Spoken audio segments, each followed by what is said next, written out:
นี่คือคู่มือการมาเที่ยวสวนเบญจกิติให้คูลขึ้น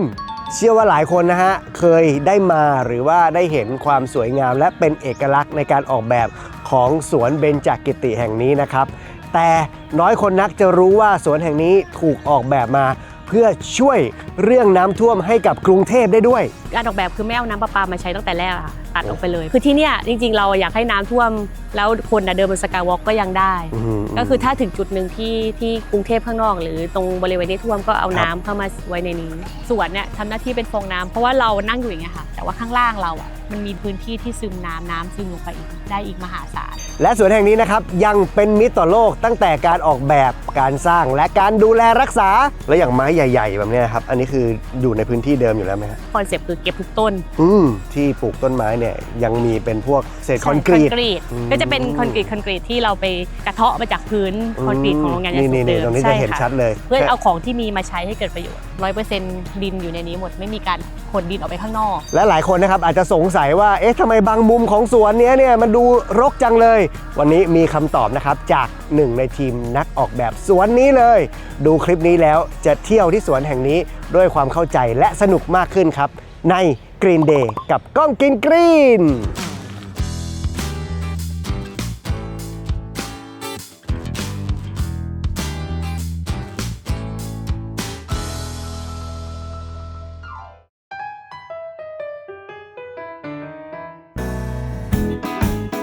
เอาละครับแล้วตอนนี้ผมอยู่กับคุณทิพย์นะครับผมที่เป็นทีมออกแบบ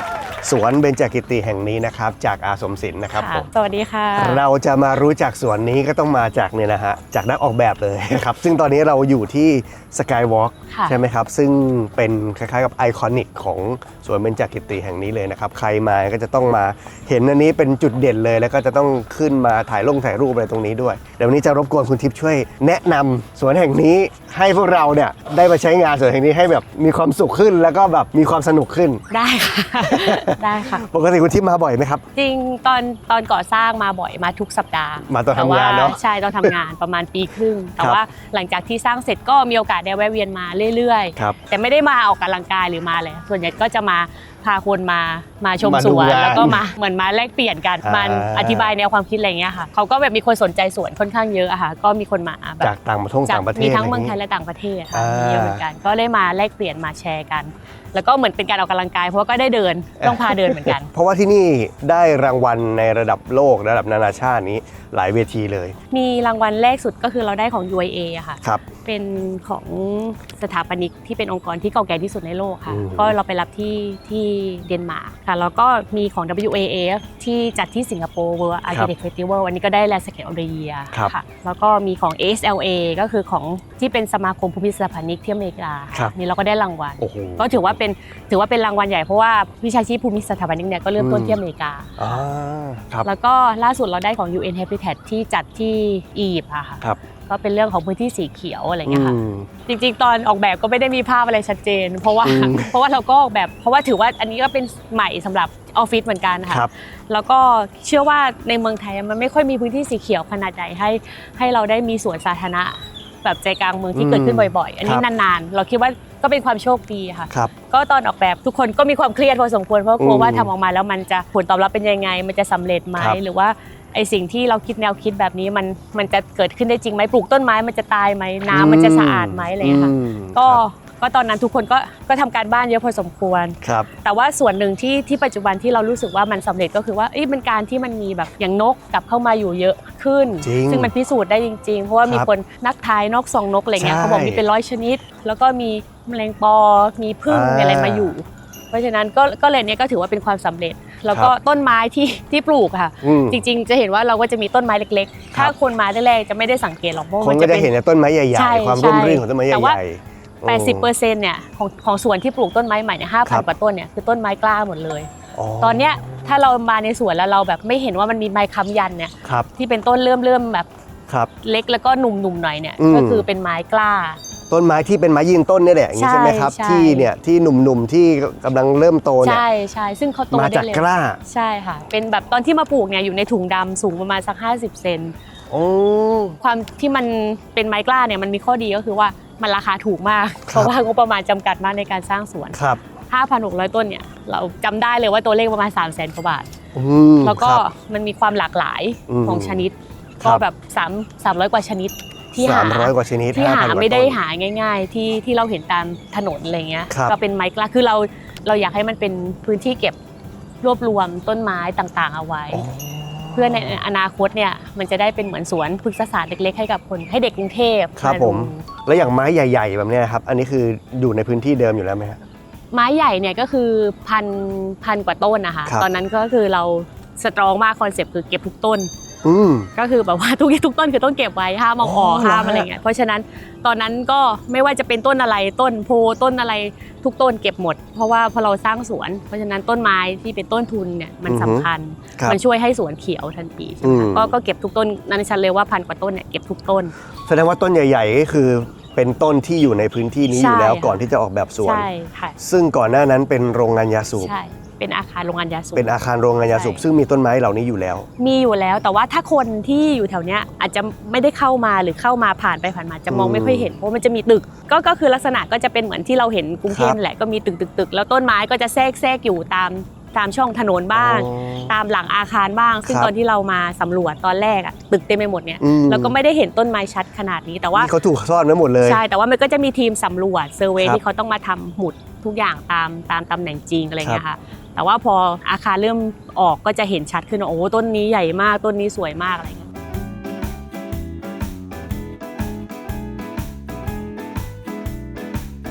ฟันแฟกต์สกายวอล์กที่สวนเบญจกิติทำไมถึงต้องทำให้มันเป็นทางหักนู่นหักนี่เลี้ยวไปเลี้ยวมาแบบนี้นะครับก็เพราะว่าแทนที่เขาจะทำเป็นทางตรงยาวๆเนี่ยมันจะทำให้ดูไกลนะครับและทำให้รู้สึกว่าเดินไกลจังเลยท้อใจซะก่อนนะครับก็เลยทำให้ทางมันเป็นมีระยะทางสั้นๆแล้วก็ค่อยๆหักเลาะไปเรื่อยๆนั่นเองนะครับทำให้เรามีกำลังใจในการเดินเที่ยวบนสกายวอล์กแห่งนี้ไม่รู้สึกว่ามันไกลเกินไปที่สำคัญยังเป็นการวางแนวให้เลาะไปกับต้นไม้ใหญ่ซึ่งส่วนใหญ่จะเป็นต้นจามจุรีนะครับซึ่งเป็นต้นไม้ดั้งเดิมของพื้นที่แห่งนี้ก่อนที่จะรีโนเวทด้วยซ้ำนะครับเพราะฉะนั้นทางสกายวอล์กเนี่ยก็จะค่อยๆเดินลัดเลาะไปตามต้นไม้ใหญ่ที่เคยมีอยู่แล้วทำให้เราใกล้ชิดกับต้นไม้ที่เป็นเจ้าถิ่นของที่นี่มากขึ้นนั่นเองจ้าต้นจามจุรีบางต้นอะครับคือไม่ได้ปลูกแต่มันเป็นลูกที่มันหล่นมาเนี่ยค่ะอันนี้เป็นคอนเซปต์ของสวนป่าด้วยไหมครับที่เราอนุญาตให้เขาก็ขยายพันธุ์เติบโตตามธรรมชาติได้เองเลยอะไรหล่นลงพื้นแล้วโตขึ้นมาก็ปล่อยให้เขาโตได้เองเลยอะไรประมาณนี้ป่ะครับก็คือให้เขาอยู่ได้แต่ว่าไม่ได้เยอะมากเพราะถ้ามันเยอะเกินไปอ่ะมันจะแบบต้นอื่นมันจะแทรกแซงไม่ได้ก็อาจจะต้องมีทางกทมที่เขาดูแลก็ต้องมีการจัดกลุ่มอย่างไม้ชายน้ำที่นี่ค่ะแต่ละบ่อมันก็จะมีคอนเซปต์ว่าบ่อนี้เป็นไม้ชายน้ำแบบนี้แต่ว่าสุดท้ายตอนนี้มัน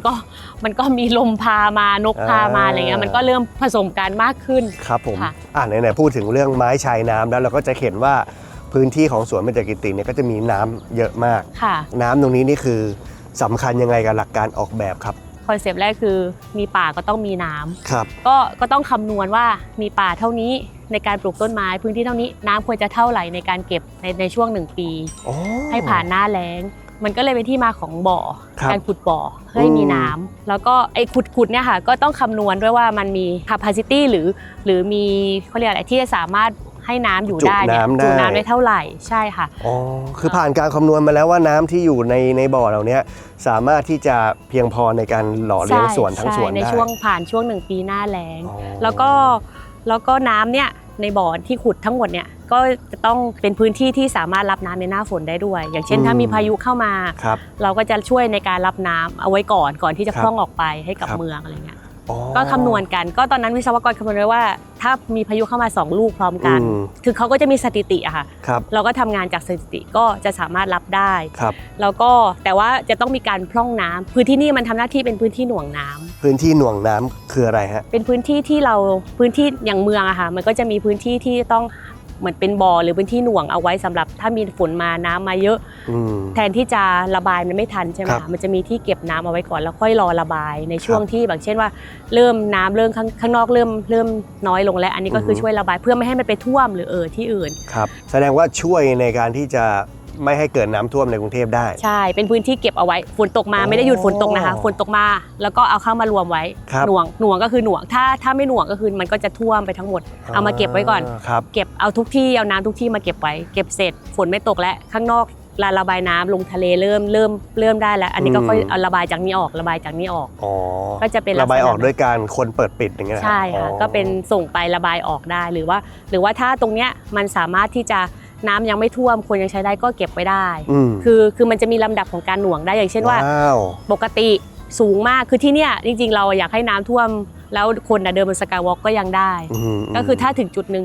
ที่กรุงเทพข้างนอกหรือตรงบริเวณนี้ท่วมก็เอาน้ำเข้ามาไว้ในนี้หมายถึงว่าที่เห็นเป็นสีเขียวอะไรก็จะคือท่วมได้เลยสนามโยกสยามหน้านี่คือท่วมได้เลยเพราะว่าจริงๆความเข้าใจเมื่อก่อนก็เข้าใจเหมือนกันว่าต้นไม้สมมติน้ำท่วมมันต้องตายแน่เลยในแค่ครึ่งวันหรือไม่อันจริงไม่ใช่ค่ะเขาก็จะมีต้นไม้แต่ละประเภทเขาจะมีช่วงภาวะของการทนน้ำท่วมได้ต่างกันอาจจะมีแบบ2วัน3วัน1สัปดาห์อะไรเงี้ยยังไม่ตายทันที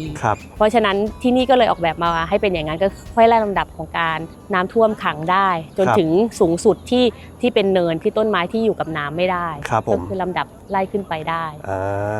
ไหนๆพูดถึงน้ำเนี่ยเวลาถ้านึกถึงสวนเนี่ยเราก็จะนึกถึงบึงน้ำที่มันเป็นบึงกว้างๆใหญ่ๆแล้วก็จะมีน้ำอยู่ในนี้แต่เราจะสังเกตว่าพื้นที่ที่จุน้ำนะครับของสวนอย่างนี้จะมีเกาะแก่งเป็นลูกๆก้อนๆอันนี้คือหลักการมันคืออะไรฮะหลักการก็คือเราทำเหมือนเป็นร่องสวนไทยร่องสวนนี่แหละค่ะที่คนไปเราไปออกไปเนี่ยบางกระเจ้าหรือราชบุรีมีร่องสวนผักผลไม้เนี่ยร่องสวนเลยค่ะท้องร่องใช่ท้องร่องร่องสวนท้องร่องก็คือแต่ว่าทุกคนอาจจะงงว่าท้องร่องหรือร่องสวนทำไมมันเป็นวงกลมคือตอนแรกค่ะตอนที่ทำเราพบว่าพื้นที่กรุงเทพตรงเนี้ยก็คือที่เราบอกว่าพื้นที่กรุงเทพเป็นที่ลุ่มต่ำแล้วก็เราจะจมไม่เดี๋ยวน้ำขึ้นทะเลขึ้นเราจะจมไม่กี่ปีใช่คุณลุงคุณป้าชาวสวนที่เขายกร่องขึ้นมาค่ะเพราะว่าเนื่องจากว่าพอเราอยู่ที่ลุ่มต่ำเวลาฝนตกมาน้ำท่วมง่ายต้นไม้ก็จะแช่น้ำรากก็จะตายอันที่2ก็คือว่าน้ำใต้ดินของกรุงเทพที่เขาบอกว่าน้ำใต้ดินสูงจริงๆก็คือเราขุดลงไปบ่อเนี่ยค่ะเราขุดไปประมาณเมตรนึงก็มีน้ำขึ้นมาแล้วเพราะฉะนั้นต้นไม้เนี่ยคือรากเขาเนี่ยไม่เวลาเขาไปเจอน้ำเขาก็ไม่ไปต่อเพราะว่าถ้าน้ำเขาแช่ก็คือรากเขาแช่น้ำคือเขาตายเพราะฉะนั้นเขาก็จะแผ่แทนเพราะฉะนั้นเวลาเราเห็นว่าแบบต้นไม้แบบบางทีแบบที่ล้มลงมาอะไรเงี้ยมีรากแผ่เต็มเนี่ยไม่ลงไปข้างล่างเพราะน้ำใต้ดินสูงมันก็จะล้มง่ายทีนี้การที่เราทำท้องร่องยกสูงยกร่องขึ้นมาก็คือเอาดินขึ้นมากลบขุดดินขึ้นมากลบเพื่อให้ต้นไม้มีพื้นที่ในการให้รากยึดเกาะมากขึ้นอันที่2ก็คือว่าอีร่องสวนเนี่ยร่องน้ำที่มันไปตามร่องสวนค่ะมันเหมือนเป็นท่อส่งน้ำในการรดน้ำต้นไม้ธรรมชาติเพราะว่ารากเนี่ยเขาก็จะแผ่ใต้ดินเขาก็จะเต็มไปเป็นเน็ตเวิร์กรากเขาก็จะไปน้ำเนี่ยก็จะซึมเข้ามาในดินเพราะฉะนั้นมันก็จะมาเจอกันก็กลายเป็นการหล่อเลี้ยงต้นไม้ในธรรมชาติให้น้ำเข้าถึงต้นไม้ได้ด้วยธรรมชาติใช่เพราะฉะนั้นอันนั้นแหละที่เขาบอกว่าหน้าแล้งอะไรเงี้ยเราไม่ต้องใช้ระบบรดน้ำที่เป็นเมคานิกหรือไฟฟ้าหรือสูบเข้ามาเลยเพราะว่าให้น้ำทำหน้าที่ต้นไม้ดินทำหน้าที่แล้วพอต้นไม้เขาโตขึ้นมากๆเขาก็จะมีกิ่งก้านแผ่มีใบแผ่ใบที่แผ่ก็จะไปช่วยลดการระเหยของน้ำให้กับร่องน้ำอีกเพราะว่ามันก็มาปกคลุมใช่ไหมคะน้ำที่จะโดนแดดแล้วระเหยขึ้นไปเยอะก็จะน้อยลงมันก็จะเป็นวิธีธรรมชาติอันนี้คือฟังก์ชันที่มีมากกว่าที่เป็นบึงกว้างๆธรรมดาใช่เราก็เลยเรียกว่าเราก็เลยบอกว่านี่แหละคือการที่ธรรมชาติเขาสามารถที่จะทำงานของตัวเขาเองก็คือเป็นเหมือนระบบก็คือในบ่ออันนี้ทั้งหมดเนี่ยเราก็จะไม่มีระบบรดน้ำเลยก็คือใช้หลักการนี้เลยมันก็เลยเป็นที่มาของเนินเกาะต้นไม้แล้วก็มีน้ำแทรกเข้าไปค่ะเพราะภาพที่คนจะชินตาและก็จะแบบคนจะชอบมากที่เป็นจุดจดจำของที่สวนเบญจกิติอย่างนี้ก็คือเกาะกลมๆเป็นลูกๆบางคนเรียกเนินขนมครกแต่ว่าจริงมันมาจากร่องสวนมันมาจากร่องสวนก็คือเราขุดที่เป็นร่องขึ้นมาแล้วก็มาโปะไว้ก้อนๆไว้ก็น่ารักซะงั้นแล้วก็เหตุหนึ่งที่เราทำเป็นกลมๆอะค่ะเพราะว่าทั้งหมดในนี้คือจะเห็นว่ามันคือพื้นที่บำบัดน้ำธรรมชาติก็คือพืชน้ำทั้งหมดเนี่ยเขามีหน้าที่เขาเรียกสรรพคุณบางหน้าที่อย่างหนึ่งเลยก็คือเขาช่วยบำบัดน้ำตามธรรมชาติให้เราได้เขาเป็นเหมือนเครื่องฟอกน้ำให้เราอันนึงก็คือช่วยในการบำบัดเพราะฉะนั้นเราก็เล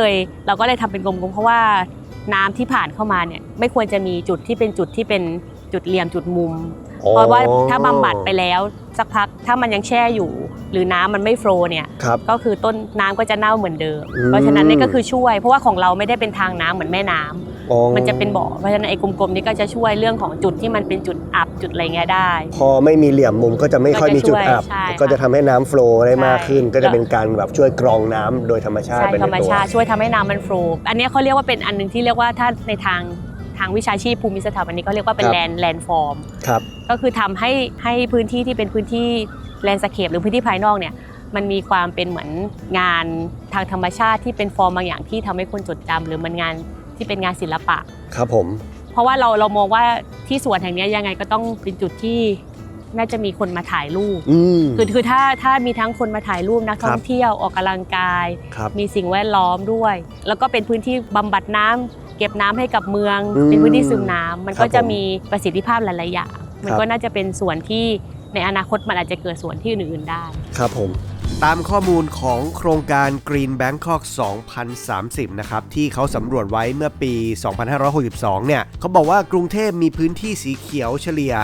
6.9 ตารางเมตรต่อประชากร1คนและถึงแม้ว่าจะเพิ่มขึ้นมาเป็น 7.49 ตารางเมตรต่อคนเมื่อปีที่แล้วหรือว่าปี 67 ที่ผ่านมานะฮะก็ยังต่ำกว่าตัวเลขมาตรฐานขององค์การอนามัยโลกที่ประมาณ 10 ตารางเมตรต่อคนอยู่ดีครับซึ่งสวนป่าเบญจกิติที่เริ่มสร้างในปี 62 เช่นกันเนี่ยก็ถูกออกแบบมาเพื่อเป็นพื้นที่สีเขียวขนาดใหญ่ให้กับกรุงเทพและยังตั้งเป้าให้เป็นมากกว่านั้นด้วยนะอย่างอาคารหลังแรกของศูนย์ประชุมแห่งชาติสิริกิติ์เนี่ยสร้างเสร็จในปี 2534 ตามมาด้วยสวนเฟส 1 ที่เป็นสวนน้ำด้านหน้าส่วนสวนป่าเบญจกิติเฟส 2 และ 3 ก็สร้างพร้อมกันในปี 2562 บนพื้นที่ของโรงงานยาสูบเดิมด้วยแนวคิดป่าในเมืองและเปิดให้ใช้บริการในปี 2565 รวมเนื้อที่ทั้งหมดเนี่ยประมาณ 450 ไร่เลยนะก็ใหญ่กว่าสวนลุมพินีประมาณ 1.5 เท่าและเทียบเท่ากับสนามฟุตบอล 100 สนามเลยล่ะจ้ะ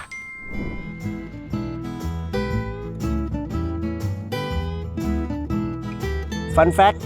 ต้นไม้ใหญ่ที่เห็นอยู่ในสวนเบญจกิติที่อยู่ข้างๆสกายวอล์กนี้นะครับส่วนใหญ่จะเป็นต้นจามจุรีที่อยู่มาก่อนที่จะมีการปรับปรุงพื้นที่ตรงนี้ให้เป็นสวนสาธารณะนะครับแต่จะมีอยู่บางต้นนะที่เพิ่งเกิดหลังจากที่ตรงนี้เป็นสวนแล้วนะครับหนึ่งในนั้นก็คือต้นนี้นะครับเป็นต้นจามจุรีที่ยังต้นไม่ใหญ่มากนะครับแต่เริ่มโตมาแล้วเป็นต้นหนุ่มๆเลยนะครับผมอันนี้เนี่ยทางนักออกแบบนะครับเขาบอกว่าน่าจะเกิดมาจากต้นจามจุรีที่เป็นต้นแม่อยู่แถวๆนี้นะครับผมอันนี้ก็คือน้องใหม่ของสวนแห่งนี้ที่เกิดขึ้นตามธรรมชาติและนี่คือเสน่ห์ของสวนป่าครับตอนที่สวนสร้างเสร็จใหม่ๆก็จะมีชาวเน็ตผู้เชี่ยวชาญอะไรทุกคนบอกว่าเฮ้ยรีบเปิดไปเปล่ามันยังไม่เสร็จหรือเปล่า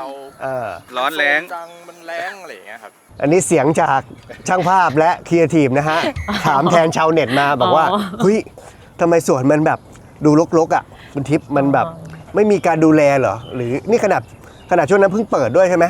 ดูแบบเฮ้ยทำไมมันมีต้นอะไรขึ้นมาเต็มไปหมดเลยอะไรแบบเนี้ยจริงๆโดยคอนเซปต์ของสวนที่เราทำอะค่ะสวนป่าก็คือว่า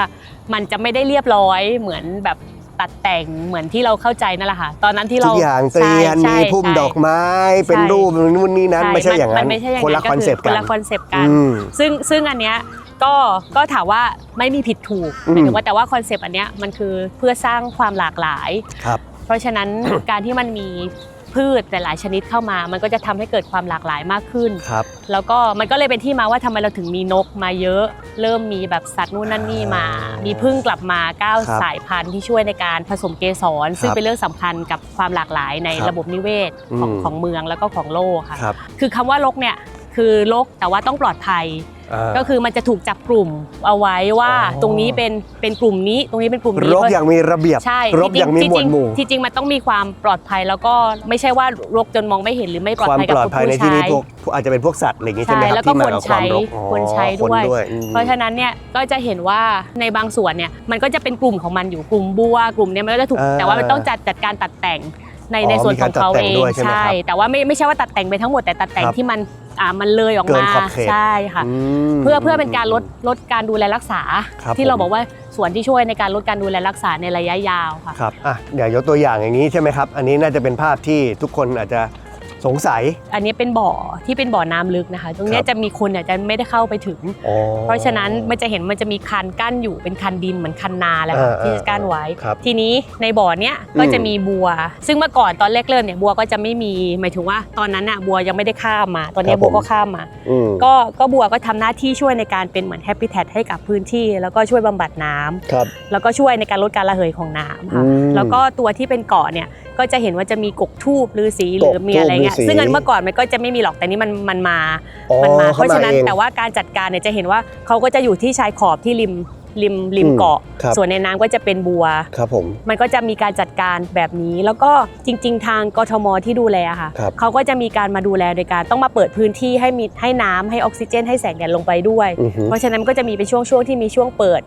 พื้นที่บ้างถามว่าการดูแลเนี่ยก็คือมันก็ต้องดูแลเพื่อไม่ให้น้ำกลับมาเน่าครับผมแล้วก็ดูแลในแง่ของตัดแต่งไม้ชายน้ำเพราะว่ายังไงไม้ชายน้ำก็ต้องตัดแต่งเพราะไม้ชายน้ำเนี่ยจุดหนึ่งที่เขาโตขึ้นสมบูรณ์แล้วเนี่ยประสิทธิภาพในการบำบัดน้ำเขาจะหายไปเพราะฉะนั้นต้องมีการตัดแต่งให้เขาแตกใหม่รกในที่เขาควรจะรกเพื่อให้เป็นธรรมชาติอย่างเช่นตรงเนี้ยที่เห็นเป็นกอหญ้าหรือว่าทูบฤาษีอะไรตรงเนี้ยก็คืออยู่ในการควบคุมอยู่ถ้าสมมติมันเยอะเกินไปก็จะมีการตัดมีคันแล้วก็มีคันกั้นอย่างเงี้ยค่ะแต่ว่าทางคนดูแลเขาก็เข้าไปดูแลเรื่อยๆค่ะไม่ให้มันแบบว่าลงไปทั้งหมดแล้วก็ส่วนคนใช้อ่ะค่ะคนก็จะเดินได้ตรงบอร์ดวอล์กใช่ไหมคะก็จะเห็นว่าพื้นที่บอร์ดวอล์กมันก็จะถูกเคลียร์ให้ปลอดภัยคือตรงนี้คนไม่ได้เข้ามาอยู่แล้วคนจะไม่ได้เข้าก็พยายามปล่อยให้เป็นธรรมชาติมากกว่าปกติที่พื้นที่ที่คนจะเข้าได้ใช่ค่ะอันนี้ตัดภาพมาให้ดูสวนสาธารณะในแบบที่หลายคนอาจจะคุ้นเคยกันนะครับก็คือสวนสาธารณะที่มีการดูแลอย่างใกล้ชิดนะครับสนามหญ้าจะถูกตัดเตียนโล่งนะครับแล้วก็จะมีต้นไม้ที่ถูกปลูกเรียงเป็นแนวเป็นระเบียบนะครับอันนี้ก็น่าจะเป็นสวนที่ชาวกรุงเทพนะครับแล้วก็หลายๆที่คุ้นเคยซึ่งคอนเซ็ปต์มันก็จะแตกต่างจากสวนเบญจกิติในโซนที่เป็นสวนป่าเพราะว่าอันนั้นเนี่ยจะมีการให้เป็นพื้นที่ในธรรมชาติให้มันมีความเป็นระบบนิเวศนะครับแล้วก็ธรรมชาติดูแลกันนะครับมากหน่อยซึ่งนี่ก็คือความแตกต่างระหว่างสวนสาธารณะกับสวนที่เป็นสวนป่านะครับสไตล์มันก็เลยจะไม่เหมือนกันนะจ๊ะ When you first visiting Thailand and Bangkok in particular, do you expect Bangkok to have a green space like this? A little bit, I guess. Maybe saw something on Instagram, you know, like some other like reels, something like that about some greenery. Yeah, so that's nice because like I think Bangkok needs more spaces like that. Yeah, because outside you have like a lot of buildings, it's so hot, you know, so you need to look on something green, you know, for a little bit. Not like that, no, I didn't. I just see all these buildings and you know it's like kind of surprising to find this little pearl inside the city center.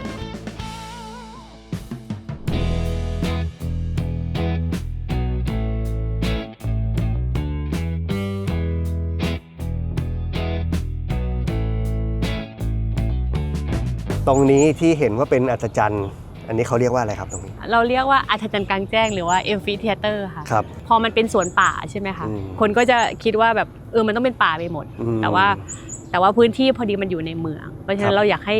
คนกับป่าสามารถที่จะใช้งานร่วมกันได้มันก็เลยเป็นอัศจรรย์กลางแจ้งที่จริงๆคนสามารถมาจัดกิจกรรมได้ในสวนที่นี่ก็จะมีการจัดดนตรีในสวนอะไรอย่างเงี้ยค่ะแล้วก็จะมีคนมาเล่นโยคะมีช่วงเย็นๆก็จะมีคนมาปิกนิกหรืออะไรเงี้ยมันก็จะเป็นเหมือนกึ่งพื้นที่กิจกรรมกลางแจ้งให้คนมาใช้ครับผมและที่สำคัญนะครับก็คือเมื่อกี้ได้ทราบไปแล้วว่าที่นี่มีการจัดเก็บน้ำเยอะแล้วก็มีการคำนวณว่ามีปริมาตรในการจุน้ำเพื่อใช้ในสวนอย่างเพียงพอ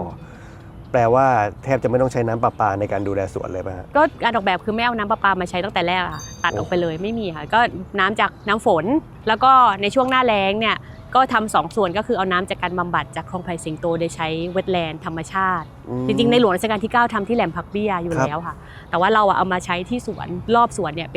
ป็นพื้นที่บำบัดน้ำธรรมชาติก็น้ำที่เห็นเนี่ยค่ะก็คือผ่านการบำบัดธรรมชาติโดยการใช้ให้มันยกน้ำสูงขึ้นน้ำไหลลงเติมอากาศพึ่งแดดไว้แล้วก็ค่อยๆผ่านพืชน้ำจากค่าดำๆของคลองไผ่สิงโตค่ะจนมาเป็นน้ำที่ใช้ปัจจุบันโดยธรรมชาติแบบนี้เลย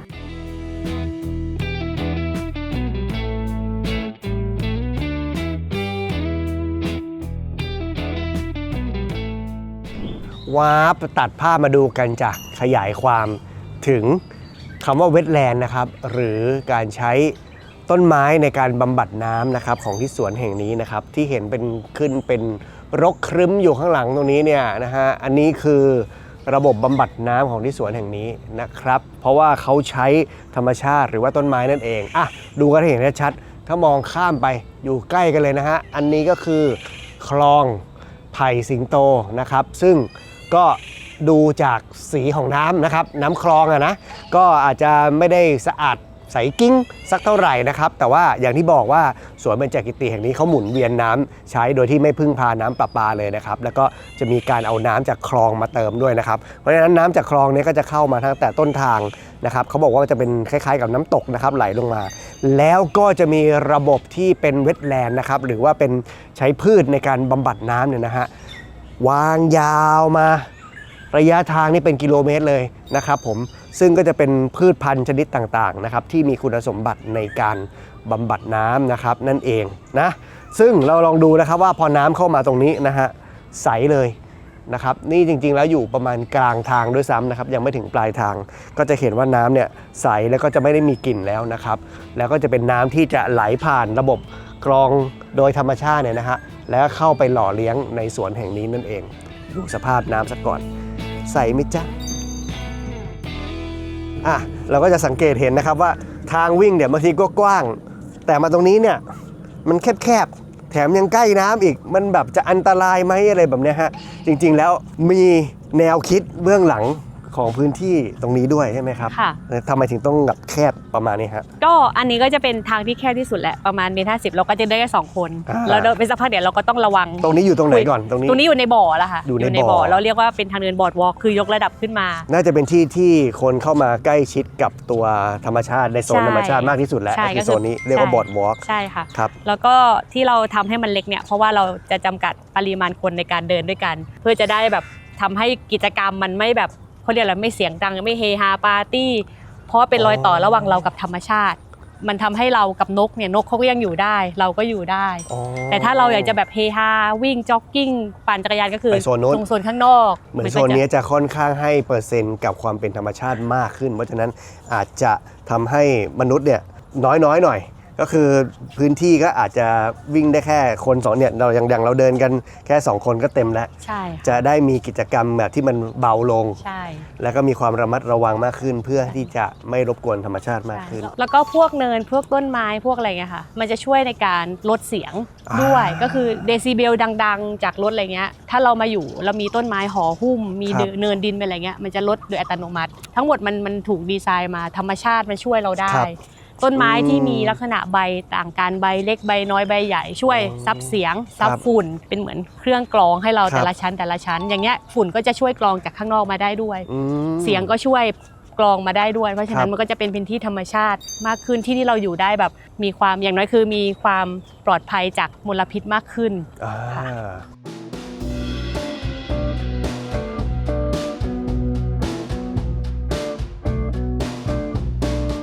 แล้วก็ไม่ใช่แค่พื้นที่สีเขียวเท่านั้นนะครับยังมี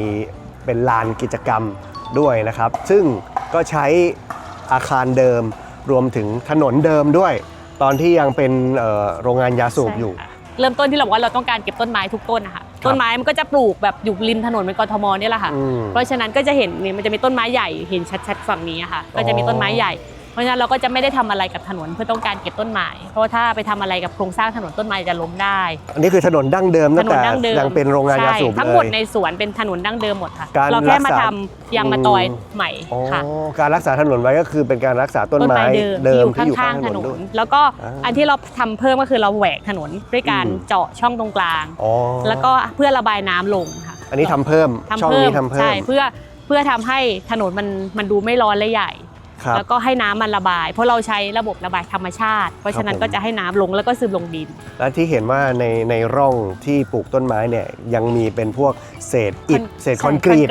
เศษคอนกรีตซึ่งก็น่าจะมาจากการรื้อถอนอาคารใช่ค่ะก็เอามาใส่ไว้ในนี้ใช่เพื่อมาช่วยในการลดการกัดเซาะของน้ำเวลาฝนตกแล้วก็ทำให้พื้นที่ตรงนี้มันมีรูพุนมากขึ้นให้น้ำมันซึมลงดินได้มากขึ้นก็จะเป็นคอนกรีตที่เราไปกระเทาะมาจากพื้นคอนกรีตของโรงงานยาสูบเดิมตรงนี้จะเห็นชัดเลย ไม่ใช่ว่ามีใครเอามาทิ้งใช่ไหม ไม่ค่ะตั้งใจตั้งใจ ตั้งใจ ตลอดแนวก็คือเป็นอย่างนี้หมด เพื่อเอาของที่มีมาใช้ให้เกิดประโยชน์ โอ้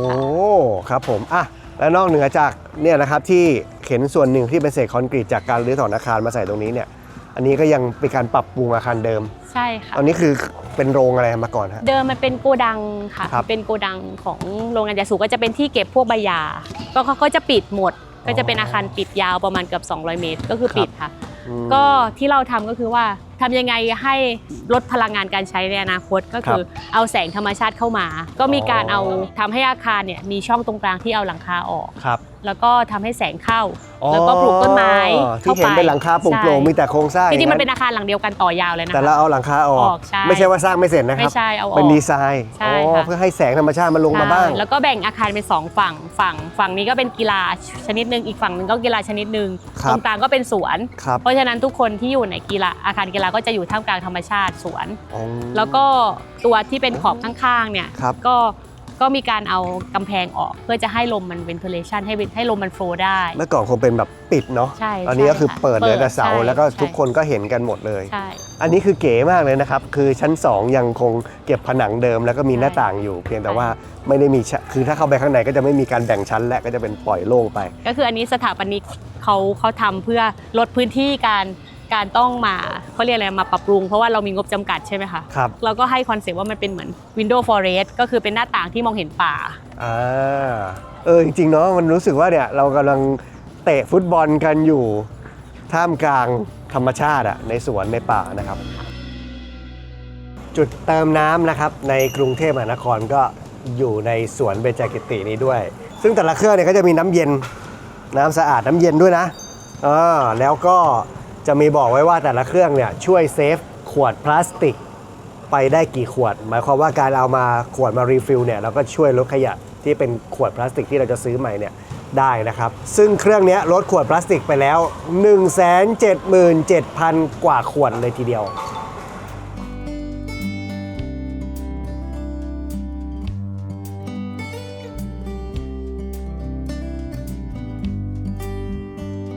และคำถามต่อไปนะครับก็คือว่า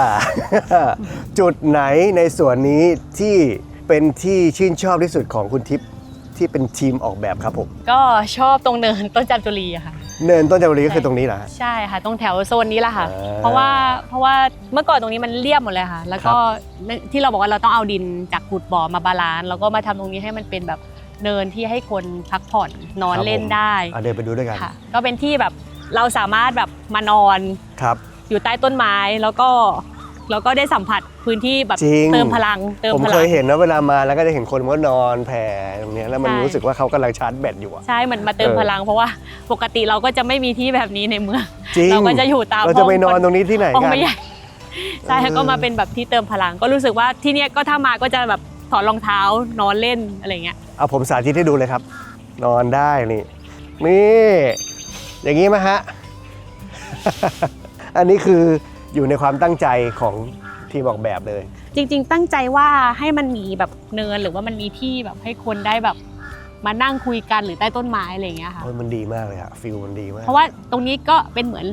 อะไรนะเอ็มฟิเทเตอร์เล็กๆ ตรงนู้นอันใหญ่ อันนี้ก็เป็นอันเล็กๆจับกลุ่มนอนเล่นนั่งเล่นหรือว่าเด็กๆมาวิ่งเล่นอะไรอย่างเงี้ยค่ะ ครับ แล้วก็พอดีต้นมันแบบมันแผ่กิ่งพอดีพอเรานอนแล้วเงยหน้าขึ้นไปมันเห็นแบบ จริง ผ่านกิ่งไม้ผ่านท้องฟ้ามันแบบมันดูรีแลกซ์ จริง แล้วมันก็ล่มตลอดทั้งวันตรงโซนนี้ จริงครับ ค่ะ ใครจะคิดว่าเราสามารถมานอนแผ่กลางแจ้งในกรุงเทพได้โดยที่ไม่รู้สึกร้อนนะฮะ ซึ่งจะบอกว่าเนินตรงนี้เนี่ยจริง ๆ แล้วของเดิมมันไม่ได้เป็นเนิน ใช่ สูงต่ำอะไรอย่างนี้ไม่ใช่อย่างนั้น ไม่มีเมื่อก่อนมันก็จะเป็นที่ราบเป็นอาคารไปอะไรอย่างเงี้ยค่ะ ซึ่งอันนี้เกิดจากการดีไซน์ขึ้นมา จากการขุดแล้วก็ถมขึ้นมาใช่ไหมค ใช่ รับ เพราะว่าเราต้องขุดบ่อน้ำดิ คน รับ ที่เกิดจากการขุดบ่อน้ำก็เอามาใช้ในสวน อืม เพราะว่าที่เราบอกว่าเราแบบไม่เอาเป็น 100% ดินอยู่ในนี้หมดไม่มีการขนดินออกไปข้างนอก อืม หรือว่าไปเอาดินมาเพิ่มเติมไม่มี 100% จัดการทั้งหมด เนินที่ขึ้นมาสูงๆตรงนี้เป็นดินจากในพื้นที่เดิม ใช่ ทั้งหมด ไม่มีการเอาดินข้างนอกมาเพิ่ม ก็ต้องเอฟิเมื่อกี้ที่เราไปอันนั้นก็ดิน ที่เป็นเนินที่เป็น ใช่ อาจารย์ขึ้นไป ใช่ อันนั้นก็เป็นเนินดิน ใช่ดินจาก ที่ ที่ อ อยู่ ยู่ใน ใน ไซ นี้ ต์ทั้งหมดช่ ในไซต์ทั้งหมด โครงการ ไม่เอาดินออกไปด้วย ไม่ และไม่เอาดินเข้ามาด้วย ใช่เพราะว่าตอนแรกที่เราบอกว่าเราทำเรื่องทรัพยากรเรื่อง ครับ สิ่งแวดล้อมใช่ไหมคะก็ การที่เราจัดการทั้งหมดในเนี้ยมันก็ไม่ต้องมีการต้องขนไปทิ้ง ไม่ต้องเสียค่าพลังงานรถขนออกไป การจัดการมันก็ประหยัดแล้วก็ประหยัดทรัพยากรพลังงานในนี้ก็จะเป็นส่วนหนึ่งของการออกแบบเรื่องของการใช้ทรัพยากรที่มีให้อยู่ในพื้นที่โครงการ ครับและยังเป็นพื้นที่ที่เป็นสปองคือเป็นฟองน้ำ ใช่ ดูดซับความชื้นไว้ให้กับเมือง ใช่ก็คือสวนเนี่ยทำหน้าที่เป็นฟองน้ำเพราะว่าเรานั่งอยู่อย่างเงี้ยค่ะแต่ว่าข้างล่างเราอ่ะมันมีดินเนี่ยลงไปแล้วมันมีแบบพื้นที่ที่ซึมน้ำซึมลงไปอีกได้อีกมหาศาล อือฮึ เวลาน้ำมันลงไปแล้วมันไปเชื่อมเป็นน้ำใต้ดินนะคะ ครับ ก็คือข้างล่างเนี่ยเรามีสมมติเรามีที่อยู่แค่259ไร่ข้างบน ครับ แต่ว่าข้างล่างเนี่ยมีอีกมหาศาลอยู่ อืม เพราะฉะนั้นถ้าเรามีพื้นที่แบบนี้เปิด และให้น้ำมันลงไปซึมลงไปมากๆเนี่ยมันก็จะทำให้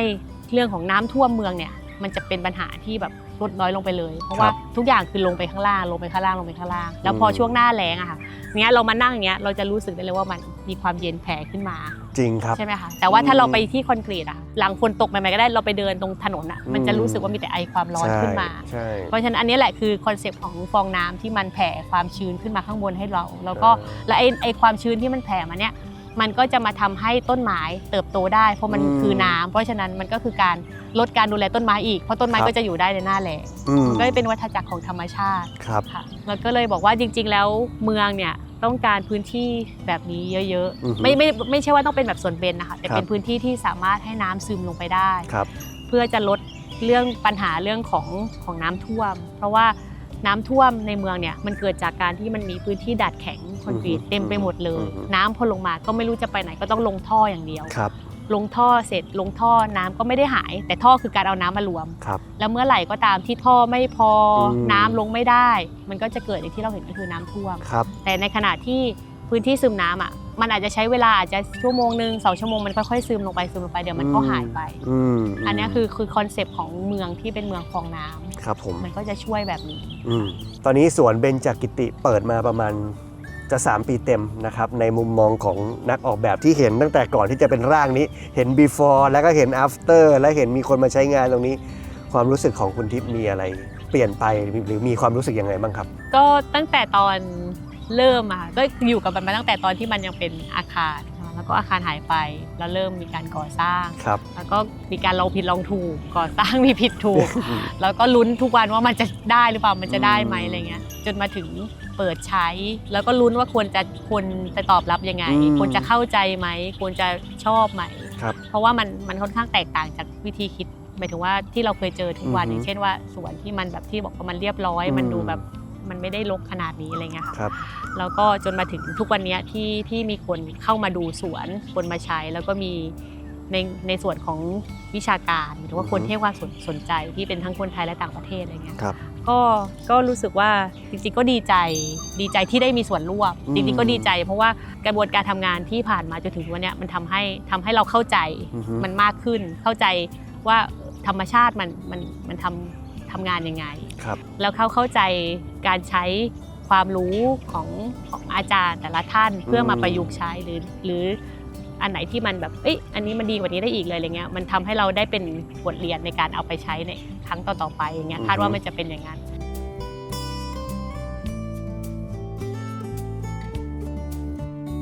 จะมีสเต็ปต่อไปของที่สวนเบญจกิติแห่งนี้ไหมฮะ จริงก็เดี๋ยวเขาก็จะมีการปรับปรุงสวนทั้ง2 สวนอื่นๆ ให้เชื่อมกันทั้งหมดเป็นสวนเดียวค่ะ ครับ แล้วก็ในสวนเนี้ยก็จะมีอาคาร พิพิธภัณฑ์ กับอาคารโกดังกีฬาใช่ไหมคะตอนนี้อาคารกีฬาเนี่ยทางกทมทำไปแล้ว ก็จะมีกิจกรรมกีฬาเยอะมากเลย คนมาเล่น ให้ เยอะ ใช้ เลย เยอะมากใช่ อืม แล้วก็ต่อไปเนี่ยอาคารพิพิธภัณฑ์เนี่ยก็จะมีการปรับข้างในให้เป็นเหมือนเป็นพื้นที่เรียนรู้พื้นที่ต่างๆ ที่ให้คนมาใช้งานได้มากขึ้นเด็กมาใช้งานได้มากขึ้น ก็หวังว่าอนาคตสวนก็น่าจะเป็นสวนที่มีทั้งเรื่องของการออกกำลังกายกิจกรรมการเรียนรู้ให้ความรู้เป็นที่พักผ่อนจริงๆเป็นที่ท่องเที่ยวได้ แล้วก็เป็นพื้นที่สำหรับการมาดูว่ามันเกิดอะไรขึ้นบ้างในการเปลี่ยนแปลงที่มันเกิดขึ้นกับพื้นที่ในปัจจุบันอะไรเงี้ย คุณทิพย์มองว่าเมืองอย่างกรุงเทพอย่างนี้กับความจำเป็นในการมีพื้นที่สีเขียวแบบนี้มันขนาดไหนฮะ คือมันเห็นชัดว่าพื้นที่ธรรมชาติสิ่งแวดล้อมมันเป็นเรื่องสำคัญกับชีวิตเรา ครับ แล้วก็ยิ่งในเมืองใหญ่ๆเนี่ยที่มันมีแบบมีคนอยู่เยอะๆมีสิ่งก่อสร้างเยอะแยะไปหมดเนี่ยเราก็ต้องการพื้นที่แบบนี้มากขึ้น เพราะว่าเราก็ต้องการพื้นที่ที่มีอากาศ ให้เราได้หายใจ อืม แล้วก็มีพื้นที่ที่เราสามารถที่จะออกมาหลบร้อน อืม แล้วก็เรียกอะไรช่วยในการรับน้ำในช่วงหน้าฝน คิดว่าพื้นที่แบบเนี้ยมันมีความจำเป็นมากขึ้น อืม ในเมือง อืม ที่ต้องมีการพัฒนา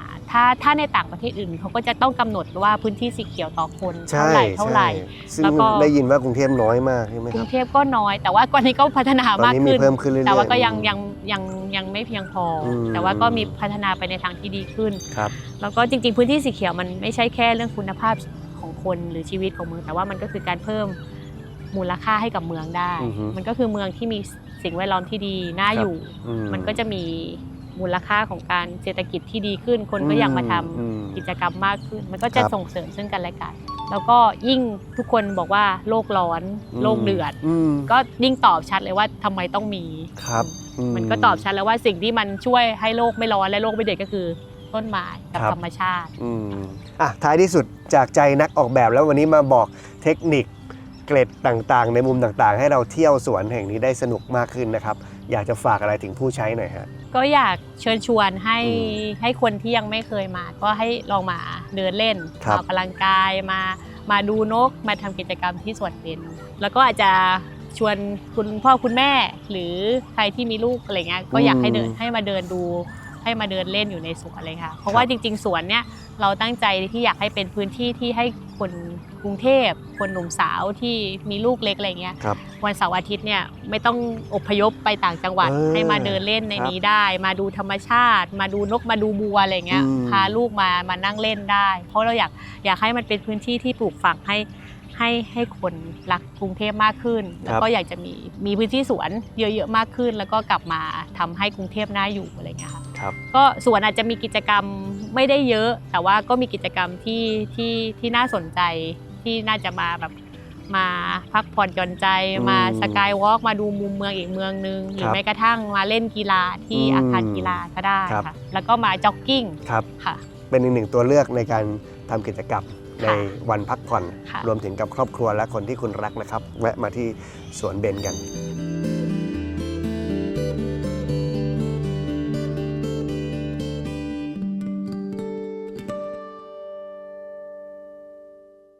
ใครเป็นแบบผมบ้างครับ ชีวิตแบบคนเมืองอ่ะคือมันจะค่อนข้าง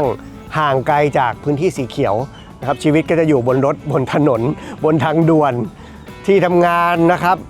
ที่มหาลัยโรงเรียนกับบ้านนอนไปเที่ยวก็ไปเที่ยวห้างนะครับ อาจจะเป็นเพราะอากาศด้วยมั้งหนึ่งแล้วก็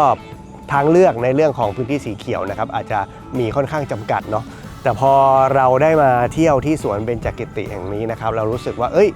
มันเป็นอีกทางเลือกหนึ่งที่น่าสนใจมากเลยอ่ะเพราะว่าเราสามารถมาทำกิจกรรมได้หลากหลายนะไม่ว่าจะเป็นออกกำลังกายทำกิจกรรมมาพักผ่อนอะไรแบบนี้ หรือว่ามากับเพื่อนก็ได้นะครับทำให้